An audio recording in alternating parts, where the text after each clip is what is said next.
Welcome to today's video on Cambridge IGCSE Mathematics 0607 and 0580. The topic for today is geometry, where we will be focusing on the subtopic Pythagoras Theorem. Before we get started with our Pythagoras Theorem, the first thing that we're going to do is we're going to go and have a look at how we can label the different sides in our right angle triangle. Now, a right angle triangle is a triangle that consists of one 90-degree angle in it.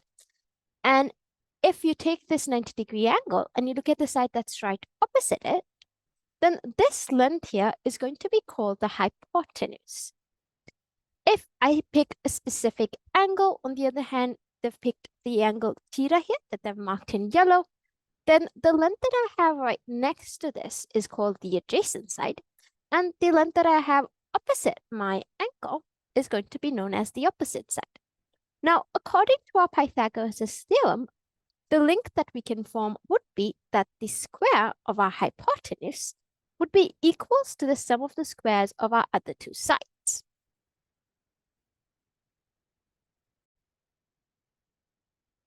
If we instead go ahead and write that as an equation, and I'm going to label the sides of my triangles with the letters A, B, and C, where C is my hypotenuse, then what the Pythagoras theorem is telling us is that C squared would be A squared and B squared.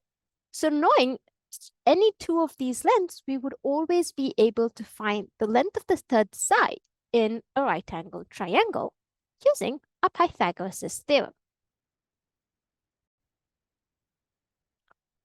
Let's have a look at a question here where we can be using our Pythagoras theorem. So it says, find the value of x in the diagram here. The first thing that we're going to notice here is that this is a right angle triangle. And because of that, we can apply Pythagoras theorem on it. We can see that the length 9 is our hypotenuse and x and 8 are the other two sides that we have in this triangle.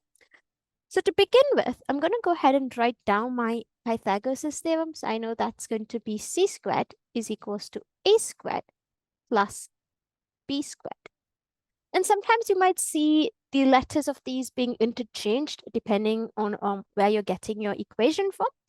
But the important thing about this equation is that your hypotenuse squared would be on one side of the equation, while the other two sides would be on the other side of our equation. And that's what we need to know. So in this case, c squared, I'm going to take this as being the, this is a hypotenuse. And in this question, this is going to be 9 squared is equals to 8 squared plus x squared. To find out the value of x, I will have to go ahead and make x the subject of the formula. So if I do this, I'm going to end up with 9 squared, take away 8 squared. So x squared would be 81, take away 64. And if we solve for x squared, we're going to get 17 as our answer. Now, x squared is 17, but to find out the value of just x, what we'd have to do is we'd have to get the square root of our answer. So we would get the square root of 17 and the square root of x squared. The square root of x squared would be just x, and we can work out the square root of 17 using a calculator.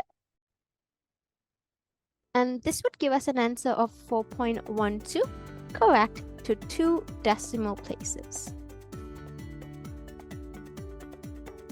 That's all we have on today's video. Thank you.